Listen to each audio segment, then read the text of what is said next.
Guten Dienstagmittag wünsche ich, liebe Kolleginnen, liebe Kollegen. Herzlich willkommen in der Bundespressekonferenz, um ein Thema zu besprechen, das sehr wichtig ist. Earth4All, 50 Jahre nach den Grenzen des Wachstums, präsentiert der Club of Rome einen neuen Bericht zu konkreten Wegen aus der Klimakrise. Ich darf 4 der Ko-Autorinnen, Autoren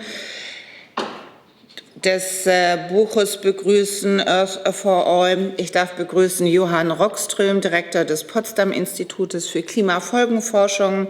Ich darf begrüßen Jørgen Randers, der sowohl an den Grenzen des Wachstums mitgeschrieben hat, als jetzt eben auch an Earth4All.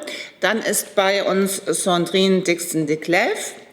Auch sie hat an beiden Werken mitgearbeitet und last but not least per Espen Stoknes von der Norwegian Business School. Wir haben uns sprachlich auf folgendes Prozedere geeinigt, weil wir nämlich zum Teil simultan übersetzt werden. Dabei unterstützen uns die Kolleginnen Maria-Luise Lehmann sowie Sarah Thiemann. Und das eben für die Kolleginnen möglichst einfach und überschaubar zu machen, sprechen alle auf dem Podium Englisch, außer ich, und alle im Saal bitte Deutsch. So, das wäre das Reglement für heute. Und es beginnt Jørgen Randers. Bitte schön, Sie haben das Wort. Herr Randers, it's your turn. So, schon gegen die eigene Regel verstoßen. Super. Bitte schön. Ladies and gentlemen, 50 years ago, the book *The Limits to Growth* warned about overshoot and global collapse.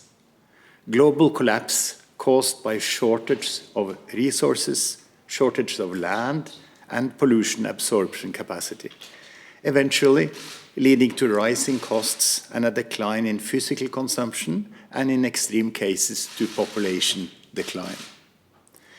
Since then, the world has indeed followed the main scenarios from Limits to Growth. We have experienced overshoot, but we have not yet seen global collapse, at least not yet. The overshoot is most obvious in the climate area. Humanity is emitting every year twice as much CO2 as is being absorbed in oceans and forests. The remaining half is accumulating in the atmosphere, increasing the concentration of CO2, which in turn leads to rising temperatures. In order to stabilize the temperature, we must bring emissions down to zero. And in order to get back to the good old pre-industrial climate, we must spend a century sucking CO2 out of the atmosphere and storing it underground or in biomass. Looking forward to the next 50 years, a crucial question is whether we will get global collapse driven by environmental reasons. I have worked on this question over the last 15 years, the last 2 on the Earth4All project. And my conclusion is that we are much more likely to experience local social collapse driven by rising inequality than global collapse driven by resource scarcity. To be fair, I must mention that other scientists do actively disagree. Anyway, our Earth4All study concludes that unless there is truly extraordinary action, we are entering a generation where human well-being will be declining, going down, as temperatures continue to rise and inequality continues to rise, both within and among nations. And a generation where the hope of progress gradually also declines as humans see very little progress.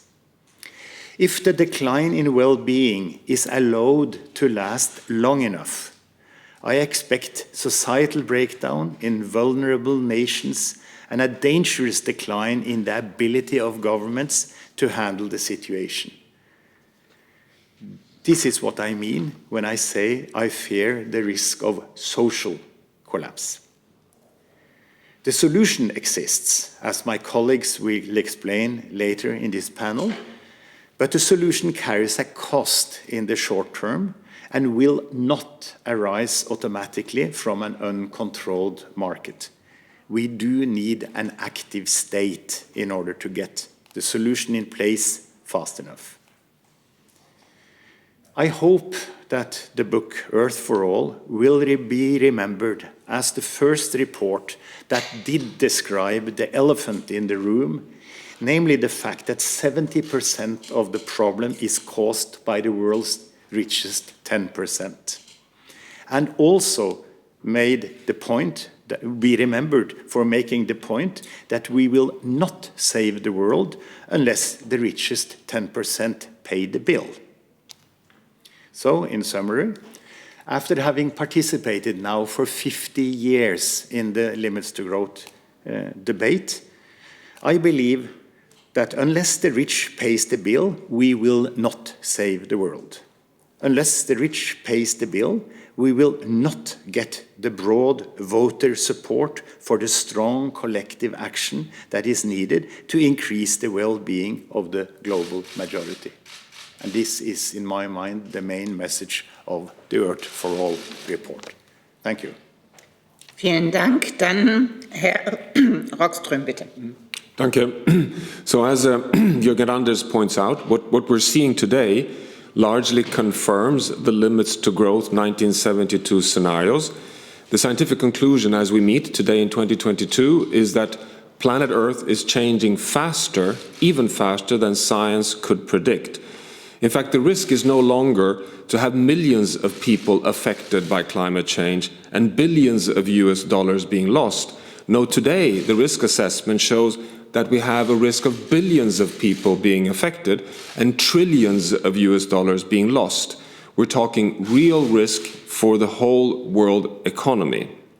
Tipping points, science now shows, are at risk already at 1.5 degrees Celsius. Irreversible, unstoppable changes. 6 of 9 planetary boundaries are transgressed. We are moving along a very dangerous path. Risks are now rising of ecological collapse, just like Jørgen Randers pointed out, which may make an equal or an equity-based future impossible. We have today evidence that we cannot reach the Sustainable Development Goals unless we transition in a sustainable fashion. That's why the Earth4All analysis does something unique and really important, showing the sustainable turnarounds that are necessary to have a chance of a safe and just landing for humanity on Earth. Now, what do these turnarounds show, which Espen and Sandrine will go through more in detail? Well, from a scientific perspective, it shows the following. That even when we put all the best knowledge we have and all the available solutions we have, and we take a very optimistic analysis of the exponential transformation towards a sustainable future, we still barely make it. We're still having difficulties in holding the 1.5 mark on climate. We still have difficulties in really holding the safe boundaries on land, on biodiversity, on nitrogen, on phosphorus. So what this shows is that we are in a really dire situation and that nothing less than global, exponential, collective action are needed. We're not suggesting that we have the exact recipe for this solution. We're just saying that we now call upon the world community to really gather together on this exponential transition and recognize that time is running out to be able to have an equitable, sustainable future for humanity. Back to Chair. Thank you. Dann sind wir bitte zu meiner linken Seite bei Espen Stoknes. So as Johan and Jørgen outlined, humanity now has a wicked problem. The intertwined nature emergency with the social post-pandemic, high inflation and inequality emergencies. So these global worsening inequality trends are well reflected in the German situation. Since 1980, the fraction going to the top 10% incomes have skyrocketed, even more in Germany than globally. As with Germany, with global decision-making as usual, we expect inequality to get ever worse going forward to 2050, drawing down the long-term average human well-being. So in the Earth4All project, we have explored an integrated systemic solution. It consists of 5 extraordinary turnarounds that break with historic trends. If implemented quickly, the 5 will lead to real systems change and rising well-being for most of the world. And incredibly, only 2 to 4% of the global GDP must be reallocated, but immediately. Now, the 5 interlinked turnarounds are: 1, ending poverty; 2, addressing gross inequality; 3, empowering women; 4, making our food system healthy for people and ecosystems; and 5, transitioning to clean energy while reducing demand. Now, usually these 5 are analyzed separately, and the novelty of Earth4All is that we bring them into one system model. Many of the actions are, however, a little more costly in the short term than continuing with business as usual. Hence, they just won't happen with market dynamics alone. Therefore, we see in our modeling we need a more active state in order to get higher taxes on the top 10%, more regulation on wasteful consumption, new institutions for addressing inequality, and more. So this is all collective action. We do believe individual action and market innovations are necessary, clearly, but also insufficient to achieve the speed of change the system needs. And after 40 years of neoliberalism, our challenge today is to build support for an active entrepreneurial state and collective action on gender equality, food, energy, financed by higher taxes. In democracies, the full package of 5 turnarounds must be perceived as fair by the majority of voters. That is why it's so crucial the top 10% owners pay the bill, which they can do actually with just a small fraction of their giant incomes and wealth. So how do we make the rich pay? Well, in the short term, increased taxation on the 10% top capital owners and their corporations, and then these funds are used to transfer to low-income groups and to finance the other 4 turnarounds. In the long run, this can be institutionalized by building up national citizens' funds, which pay out a universal basic dividend to everyone. This means that we share the income from the world's huge capital wealth and abundance to all citizens in an equal manner, something we describe in the book in detail. Thank you. Vielen Dank bis hierher. Und Sandrine Dixson-Declève, bitte. Please. Thank you very much. As president of the Club of Rome and sitting before you here today, I want to remind everyone that this book is being launched at a very important time, both the 50th anniversary of the Limits to Growth, but what we call also the Decade of Action. As pointed out by my colleagues and the contributors to this book, and all of those that we have worked with, the greatest existential risk to humanity is not acting now on the social and environmental tipping points that we are already seeing.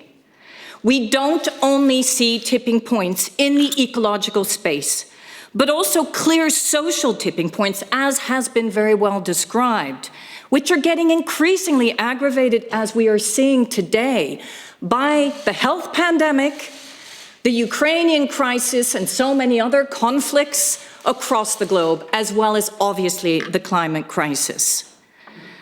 Access to food, energy, material scarcity, pricing, and obviously the increase in energy poverty are what is going to be our demise if we do not act as soon as possible and work with governments and political systems away from knee-jerk reactions, but instead embracing those policy proposals we have in Earth4All towards a long-term strategic management of our resources and working with people and planet.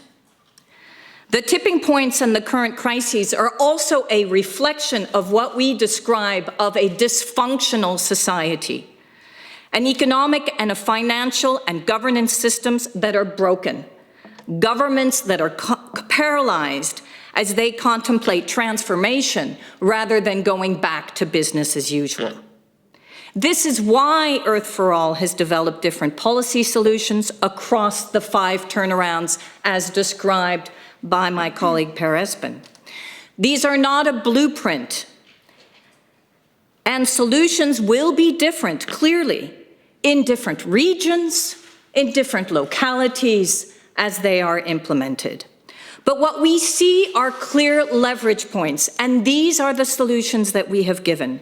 Short-term levers that put us on a pathway to long-term systems change. Moving very much towards what we all believe is fundamental, shifting from a growth, GDP-generated economy to a well-being economy.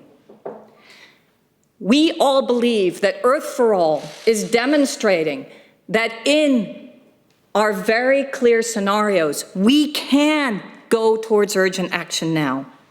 We see, even here in Europe, the backtracking with regard to the response to the Ukrainian invasion of embracing more fossil energy, rather than weaning ourselves off fossil energy, tripling our investments in renewables, and embracing energy efficiency. We have seen the same in the taxonomy debate and in the way in which we move forward towards our Fit for 55 package or our Green Deal packages, where we clearly indicate long-term objectives of having our greenhouse gas emissions.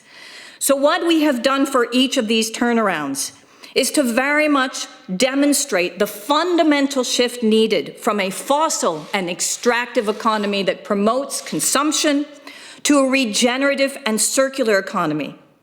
We focus on key levers to alleviate poverty and inequality and ensure empowerment of girls and women. Reforming the tax system, as was indicated, so that 10% of the wealthy take less than 40% of national incomes by 2030. Or the creation of citizen funds that are built on the universal basic dividend concept, or again for low-income countries introducing special drawing rights and debt cancellation policies. We fundamentally believe that governmental leadership and governments in general are crucial to implement the above, but we also need citizens and businesses to join a movement. To join a movement to demonstrate that this is not just another book release. This is a moment in time when collectively, if we implement the recommendations in Earth4All, a survival guide for humanity, we can reverse the tipping points and we can hopefully start to move and emerge from the planetary emergency. Following this press conference, we invite you to discuss this further at a symposium which we are organizing today by the Forum for a New Economy. But as I said, please do not think that this is just a book launch. This is the start of something bigger, where collectively we will work with governments and we pledge to carry on the message to citizens across the globe to bring forward the solutions that are necessary for us to emerge from this emergency. Thank you. Vielen Dank, und ich kann Ihnen versichern, dass wir diese Veranstaltung nicht gemacht hätten, wenn es sich um eine reine Buchvorstellung handeln würde. Die erste Frage hat Herr Koch. Wenn Sie sich kurz vorstellen und sagen, bitte, an wen sich Ihre Frage richtet.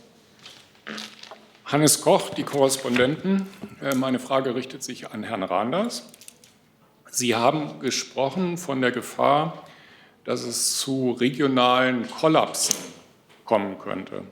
Werden diese Kollapse Ihrer Ansicht nach in Asien, Afrika, Südamerika vor allen Dingen passieren oder schweben auch wohlhabende Länder in Europa, Nordamerika in der Gefahr, solche destruktiven Ereignisse zu erleben?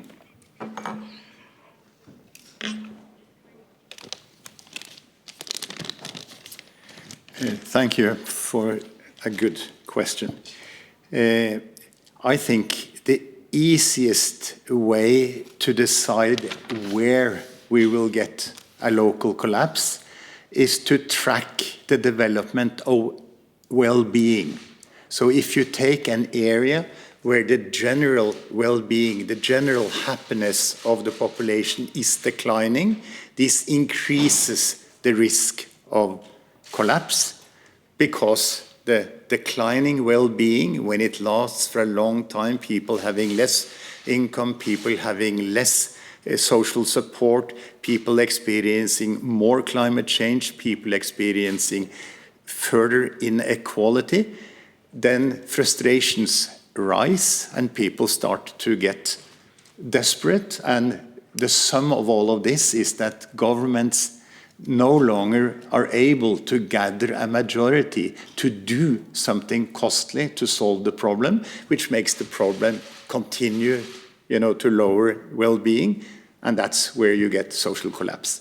So to repeat, if you want to forecast where we will get a social collapse, it is in those areas where the general well-being is or has been declining for the longest time, or where the well-being is actually going down very rapidly. And if you would like me to mention examples of this, the United States of America is a very interesting example, where the well-being of a vast group of Americans has been stable at best or declining since I left that country 50 years ago. And so the frustration in large parts of the US population is now getting to the point where the US society is no longer capable of making rapid, important decisions that would actually improve the well-being of the majority of Americans. Much more obvious examples that are better received is, of course, Afghanistan, Somalia, places where society has basically already broken. Thank you. Nachfrage, Herr Koch? Nein, danke. Okay. Ergänzungen auf dem Podium? Yes? Please. Go ahead. I just want to say that Jørgen's response is absolutely correct. And I think that the greatest disturbing factor of those of us who I grew up in California, by the way, actually in the Bay Area, have seen the dire consequences of the current system, which has actually not enabled equality to continue, in particular wealth equality across the United States, but actually diminish as the greatest wealth has gone into the 1% of the population.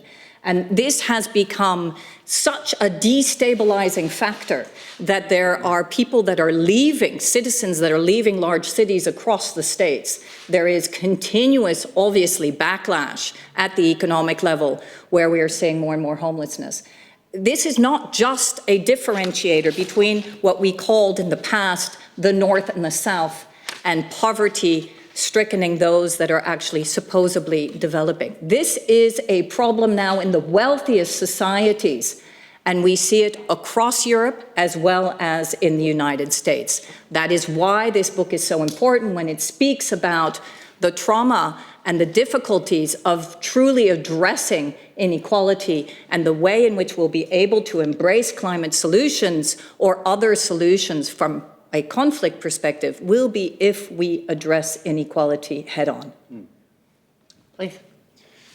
Maybe linking it explicitly to the book, because in the book you don't find separate analysis of the regions. However, one of the novelties of our Earth4All model is that we look at the dynamic where more inequality causes, over time, less social trust, eroding social capital, which leads to a less stable government, more policy stalemates, and a longer time to roll out public action.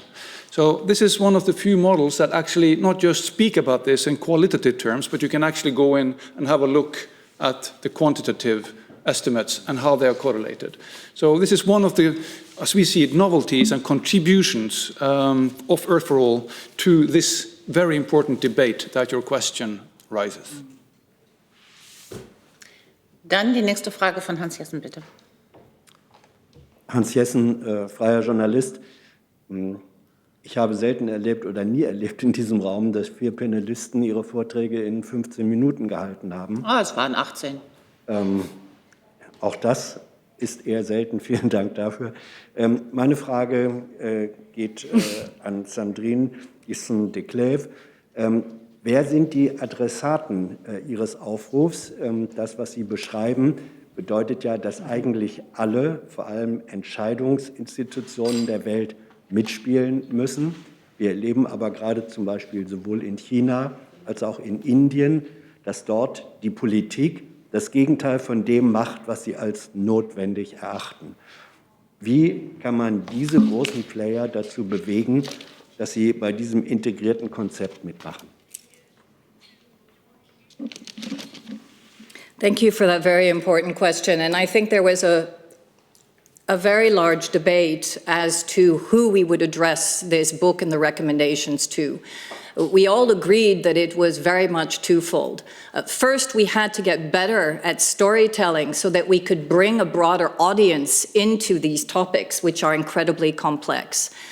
You will see throughout the book that actually the narrative is very much distilled so that we can reach a broader narrative, we can reach a broader audience, and we have used 4 women and their lives as the anchor for some of the storytelling in terms of the 2 different scenarios. This was our hope so that we could bring in more audiences, more citizens, and not just once again publish a book that may only speak to a certain audience, either those that are used to these issues or those that would want to debate these issues and indicate, as we have heard so often, as in the past, that somehow the Club of Rome was the doomsday club. In this case, we're trying to bring a level of hope, but also that hope has to be directed exactly as you indicated, with specific recommendations. And so what we are doing is the 3rd pillar of this initiative. We started with the system dynamic modeling and the modelers to unpack those wicked problems, as was so well described by Jørgen and Espen, as well as Johan. We then stress tested this with more than 20 thought leaders from across the globe, economic thought leaders, scientists who understand these issues. Our 3rd key pillar is now reaching out and creating very clear material for policymakers, for the international institutions, including the MDBs, the multilateral development banks, the World Bank, the IMF, but obviously as well at the national level, hence why the regional recommendations will be so important. How will we do this maybe differently than has been already thought through? Myself and Johan in particular continuously are speaking to policymakers and trying to convince them of the importance of these tipping points and how we can reverse the trends. One of the ways that we have very much been speaking about this is how do we get to citizen assemblies? How do we work with governments to also communicate to people on the ground? Something that, by the way, we all know as we move now into the most difficult time of our European lives in terms of energy and food access and inflation. All governments and the European Union are speaking about how best to communicate to people.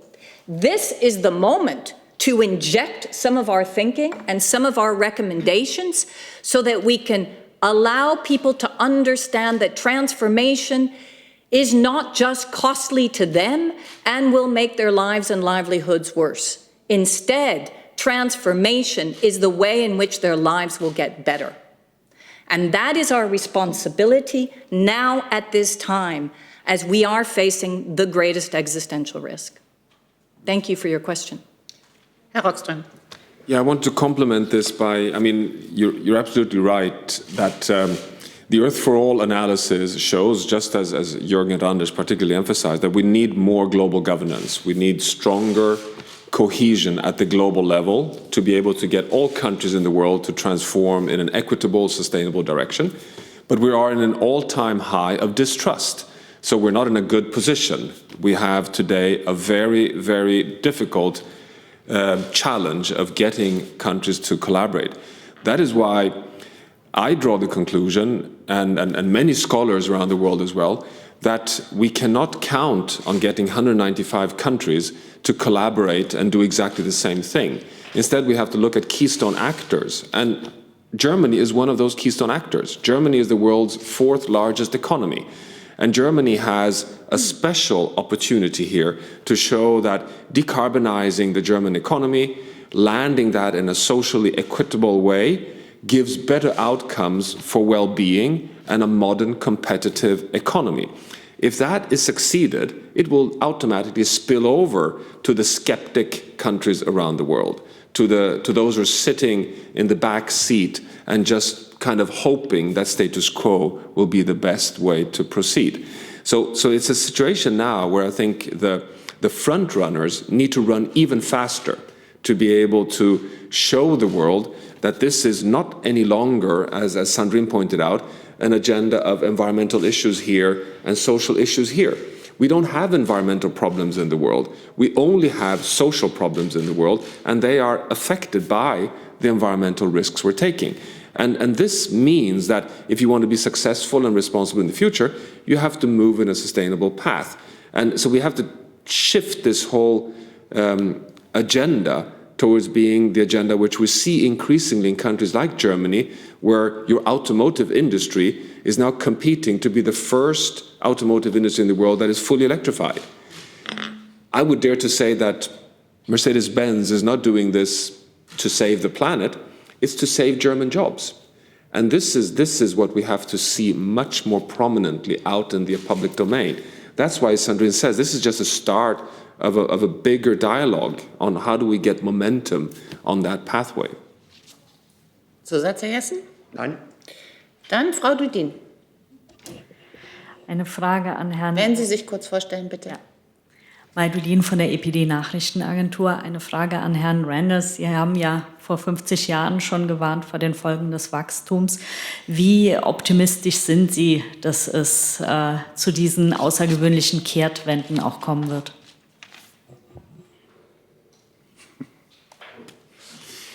Well, so I have two answers. The one is the scientific personal judgment after 50 years, and the other is the one that I ought to give. My judgment after having tried to make humanity live on a finite planet for 50 years without getting very far is that it is going to be very difficult to make humanity move into a sustainable situation inside the 9 boundaries of Johan within the next generation or two. And because of the very slow response of the totally obvious reason that Espen mentioned, namely that the solution must be fair, must be judged as fair before you get a broad democratic support behind the solution. And since all the solutions that have been proposed this far typically increases the cost of the ordinary man instead of increasing the cost of the rich, you do not get democratic support, and consequently very little will happen. So if you ask me as a professional model builder and as a professional futurist, 50 years of this, I don't think we are going to move smoothly into a sustainable situation. We will do it too late. We will do too little too late, and consequently future generations will have to live in a world which is much less attractive than the world we could have achieved if we followed the 5 very simple recommendations of this study. I will continue to work as hard as I can, to convince the rich of the world that they should pay the 2 to 4% of global income, which is all it takes to solve all the problems for all of mankind. You asked the question, do I think I will succeed? My answer is that I and my friends have not succeeded over the last 50 years, but we have started the move, and so by pushing hard and running the Club of Rome movement campaign actively over the next decade, perhaps we can make my forecast wrong. And I desperately hope so. So thank you, Jørgen. So if Mr. Jørgen is the bad news, I have to be Mr. Good News. So my starting point is that never let a crisis go to waste. This is the big opportunity we have right now. For instance, in terms of energy security, which we have been downplaying for the last 20 years. Now that's top of the agenda. At the same time as renewable costs never have been lower. So we're seeing a revolution. Our 5th turnaround is happening as we speak and only accelerating. One of the interesting other novelties in our model is that we have not relied on the UN demographic populations, which forecast typically average 11 billion people. However, we see with the economic and educational development we have, we will probably be much lower, and population growth is declining rapidly all over the world, combined with rapidly increasing access to education for women. Never before have so many women had access to education, and if we give them access to jobs and leadership positions, everybody benefits. It's a major economic and well-being driver. So we see here that we're actually speaking about reallocating peanuts and achieving very big outcomes. Whether we will agree and we will do it quickly enough, that's the big uncertainty. And that's why we have 2 major scenarios. One, where this happens slowly, the too little, too late, and the other, the giant leap, where things go quicker than people tend to think today. We do not say which of these are the most likely or probable scenario. This is a real uncertainty. So never let a crisis go to waste. Let's accelerate now. Yeah, I just wanted to add to that. This is clearly a story of win-wins. And I think that although we understand the difficulty that we've had in the last 50 years to translate some of what we saw in the limits to growth during a period of continuous economic boom, we now, as Per Espen has so well indicated, and all of us, are actually faced with a series of crises that will only continue if we don't do something now.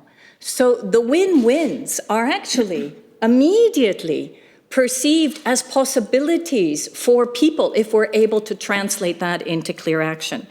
And I think that I would like to bring in, if I may, Jayati Ghosh, who is our development economist and unfortunately could not be here as she is both in India and in the United States.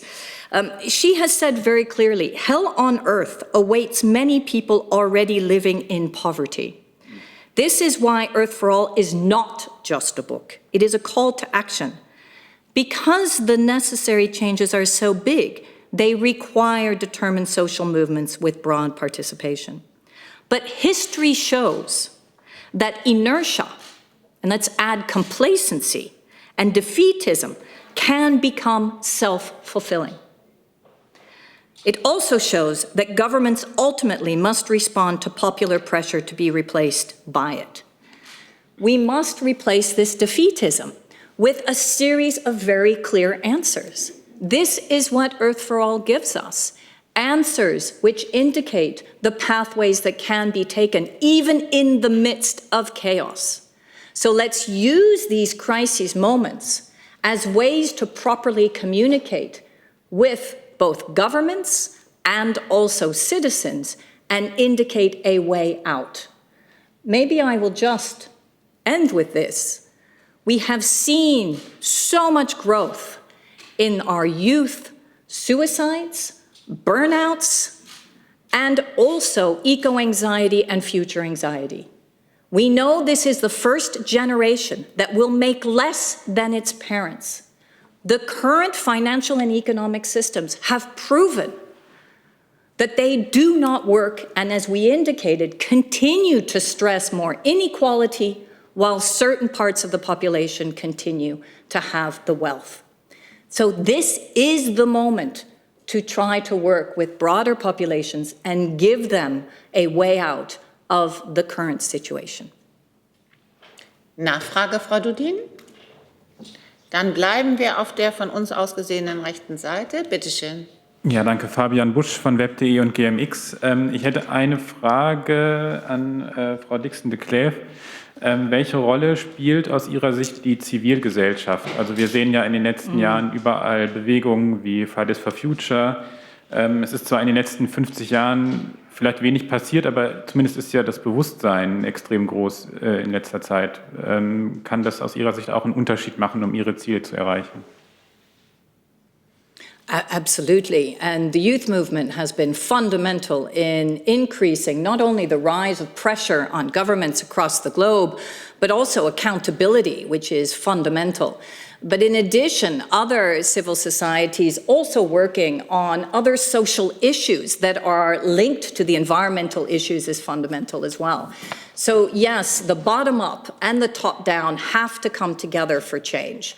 And I do believe that if this movement taps into, and that is what we want to do, working with the largest civil society organizations and voices for change champions such as Greta, but so many other young women across the globe, then this is how we start to translate some of our actions into a very clear, determined pathway of change.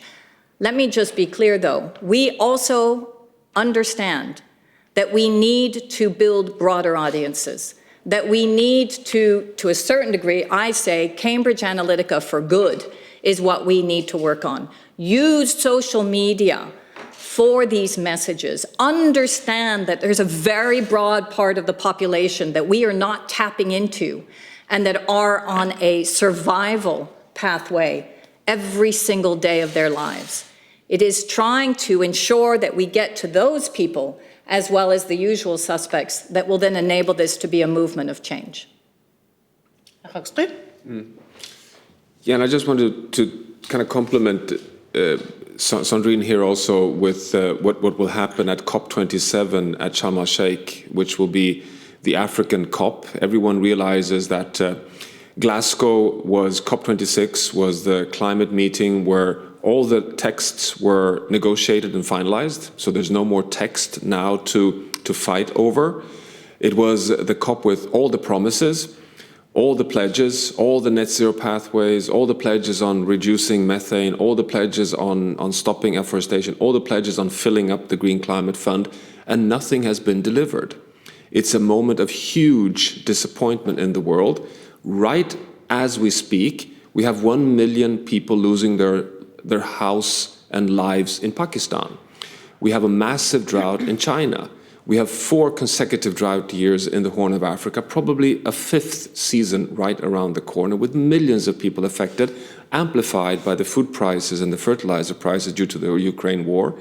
We have a situation of unprecedented climate extremes impacting the most vulnerable right as we come to COP27, when the rich nations are not delivering what they've promised. The Fridays for Future movement, as you remember in Glasgow, stood outside of the halls saying that, look here, this is just nonsense. You are just talking your beautiful rhetoric but not delivering. And we who were inside, people like Sandrine and myself, were kind of defending the negotiations, saying, give them a chance. We're not going to solve the climate crisis in Glasgow. We're now going to, after Glasgow, start implementing what we promised. And I would argue we're meeting here in Berlin 8 months after, and we have reason to be so concerned. Yes. And when we come to Sharm el-Sheikh, you can just imagine what will happen there. The Global South will say, where's the money? Where are your promises? We are so hard affected. And we have so much statistics showing around the world that roughly 70% of the world population have understood about the climate crisis. It is caused by us, and they want climate action. It's just that their voices are not heard, but there is an underlying maturity of awareness. So there is almost like, that's another one of these social risks I think we're facing, that we may have eruptions coming because of the disappointment over the inability to act as we have promised. So there's a kind of another dimension on exactly Sandrine's point here that is happening right now. And I think, again, preparing for COP27 is really important from that context. Stoknes. Thank you, Johan. And thank you to Fabian Busch for an excellent question on the role of civil society and how Fridays for Future and Extinction Rebellion and other activist groups are related to this. So before the pandemic, as you may have noticed, before the pandemic shut it down, more millions were marching on the street than ever, and particularly led by the young. And the young were shouting, we want systems change, not climate change. However, when interviewed by journalists, media, whoever, what exactly are you demanding? Why are XR stopping the traffic? What is your constructive solution? Then, of course, their answers were much more vague, if anything at all. So in a way, this Earth4All book is our grown-up response. This is a tool that we want to share, that civil society can use to explore answers in a way that is both qualitative and quantitative. It provides an opportunity for consistency check. It's as science-based as possible. And we want to make it accessible as a web simulator. So when we have launched that, we hope there may be citizens' assemblies across the world, which we will also help build. We hope teachers may use it, unions, political parties, whoever wants to really dig into one of their specific proposals, they can turn the levers and then see how the whole system changes or not. So what exactly is systems change? How do you know that there is systems change, and is the systems change quick enough to solve our problem? Or is it too slow? People without a tool that helps see the macro in an accessible way will struggle to distinguish whether that is a real systems change or whether it's greenwashing, ESG washing, etc. This is how we hope this work can contribute to civil society. Thank you. Herr Busch, Nachfrage? Danke. Dann gehen wir zurück zu Herrn Jessen. Ja, ich möchte noch mal Frau Dixson-Declève ansprechen. Sie werden zitiert in dem Papier zu dieser Veranstaltung mit dem Satz, unsere Wirtschafts- und Finanzsysteme sind kaputt und wir erreichen ein gefährliches Maß an Ungleichheit. Damit haben Sie ja dann doch einen Fingerzeig auf den Elefanten im Raum gemacht. Die einfache Frage ist, das, was Sie sich vorstellen, der große Sprung oder der gigantische Sprung, ist der möglich unter den Bedingungen eines global kapitalistischen Systems, das teilweise in Form von Privatkapitalismus, teilweise in Form von Staatskapitalismus organisiert ist? Ist das reparabel, ist das reformierbar oder bedeutet System Change tatsächlich eine ganz andere Art von Produktion und Verteilung? Thank you for that question. I was just actually going to start reflecting on some of the building points around the importance of system change. This is not brand new. We've been talking about system change for the last 50 years. We have also, through the Club of Rome, had several and many different publications which have clearly demonstrated, alongside other economists and thought leaders, that our systems are broken, both our financial and economic systems. And we have demonstrated that shifting to new indicators to reflect human development is absolutely fundamental. We have before us governments that have already put in place these new indicators, what we call the well-being governments, and many others that are in the process of doing so. The Earth4All recommendations build on many very forward-thinking and existing shifts that we are already starting to see in our systems. What we are calling for is let's make sure that these are amplified across the globe. Let's make sure that we put in these supporting mechanisms. There are people, top economists in the IMF and in the World Bank today that are addressing the fact that we must go beyond the Bretton Woods system. There are those in the European Investment Bank and in this ECB who have been saying that we need a taxonomy of criteria for green investment and social investment that goes far beyond what we currently have today.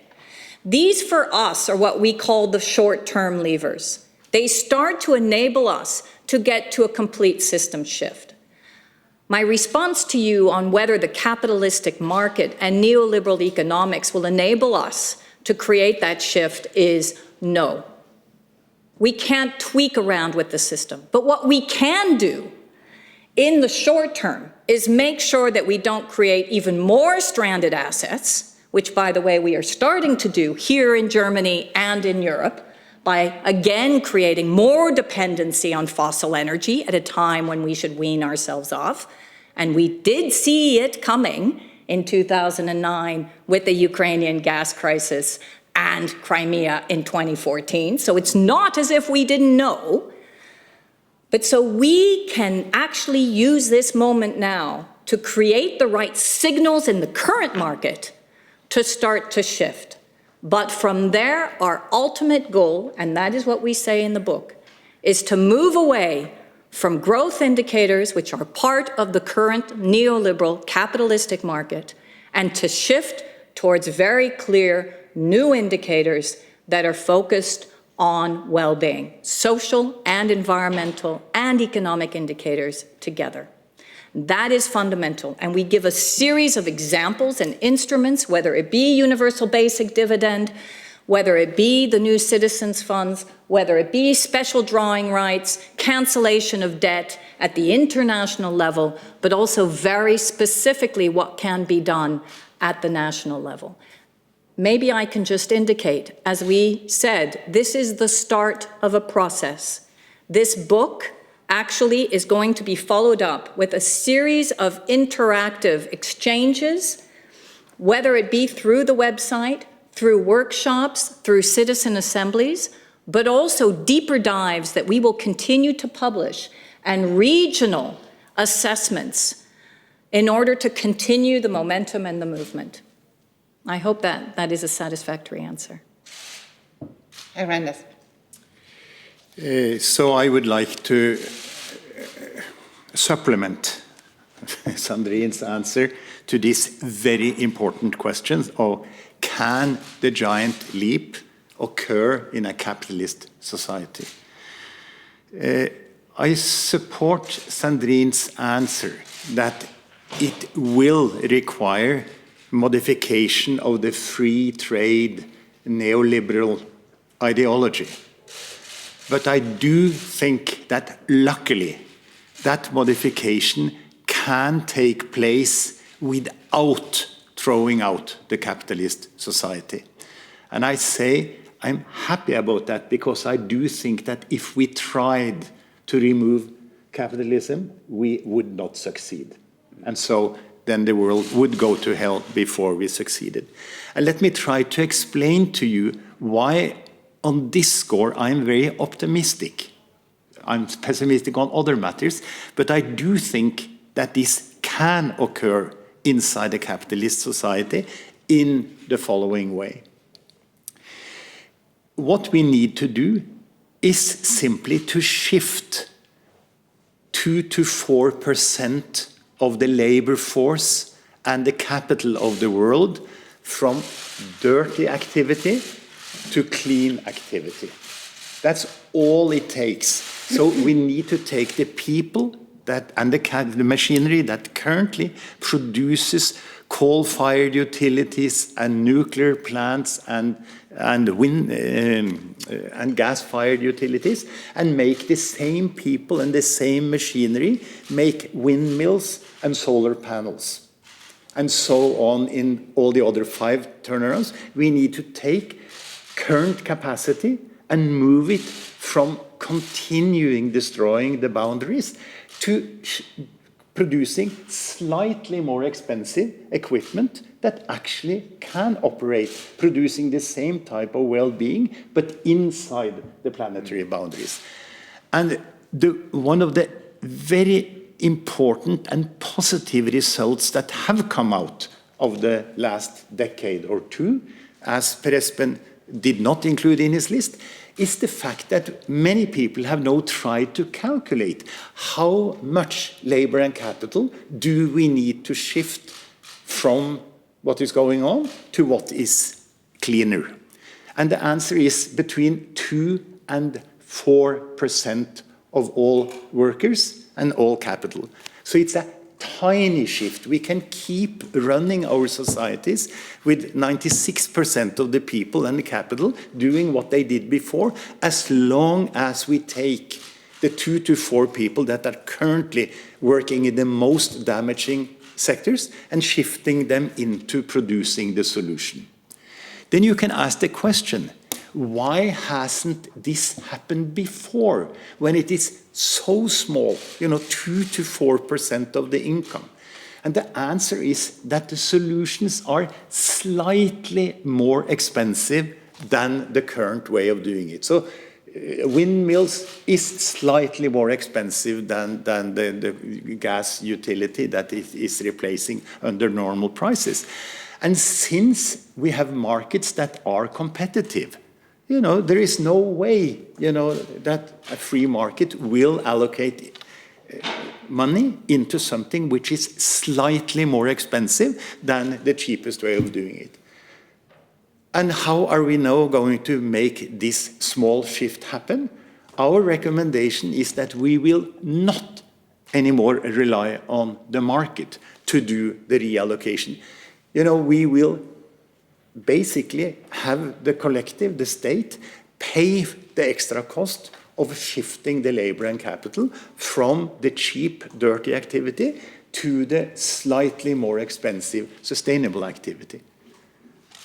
What is a practical example? The practical example is Germany, 1999, when Bundestag agreed to subsidize the introduction of wind and sun in your country by basically paying the cost of introducing the panels on the roofs and the windmills in the Dorfs, and then spreading the bill to all the German people, so that in the end of the day, those that did install wind and sun did it without cost to themselves. Norway has followed exactly the same line of subsidizing electric cars, so large scale that 5 years ago, 25% of all the Teslas, the big electric cars in the world, was running in Oslo, the city of Oslo, because we gave a subsidy of the order of 20,000 euros to anyone who bought a big electric car. And of course, everyone started buying electric cars. And in that way, Norway is now the leading nation. Who pays the bill? Well, in that case, society pays the bill. So the government has to accumulate taxes in order to then allocate the taxes to those people who get a car subsidy. Is that sustainable? Well, it is sustainable as long as the amount of money you have to extract from the people is limited. And luckily, as I said, it is of the order of 2 to 4%. So in a sane society, democracy would be in favor of doing this. Our proposal now is, instead of having everyone pay, we ask the rich to pay. Because then there ought to be a democratic majority in favor of the legislative change that is necessary in order to increase the taxation of the rich. And increasing the income tax of the rich by 2 to 4% of the total income in the nation is a piece of pie. That's very simple. In principle, they can afford it. The rich control 50% of income. And if you ask them to pay 2 to 4% extra. That amounts to a income tax increase of the order of 5 to 10%. Of course, they're going to resist fiercely, and they're of course going to be followed by all the neoliberal and market-oriented economists. But this would be a way for a sane democratic society to actually create a better future for, the 90% of the population that are not the rich. Zusatz, Herr Jessen? Das ist nicht der Fall. Gibt es weitere Fragen? Das ist auch nicht der Fall. Möchte noch jemand was ergänzen? Ist gut. Okay. Dann sage ich herzlichen Dank an Sie 4 Ko-Autorinnen, Autoren von... Sind Sie unser Mitglied? Entschuldigung? Bitte. Something in my head. When we talk about the richest, are we talking about Entschuldigung, Jeff Bezos? wir haben gesagt, dass diejenigen im Publikum Okay, Deutsch sprechen. Und wenn Sie sich kurz vorstellen möchten, und sind Sie Mitglied der BPK? Okay, gut. Dann sage ich, wie gesagt, Dankeschön, auch Dankeschön an unsere Dolmetscherinnen Maria-Luise Lehmann und Sarah Thiemann. Und ich wünsche einen guten Restdienstag. Merci. Danke.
subject.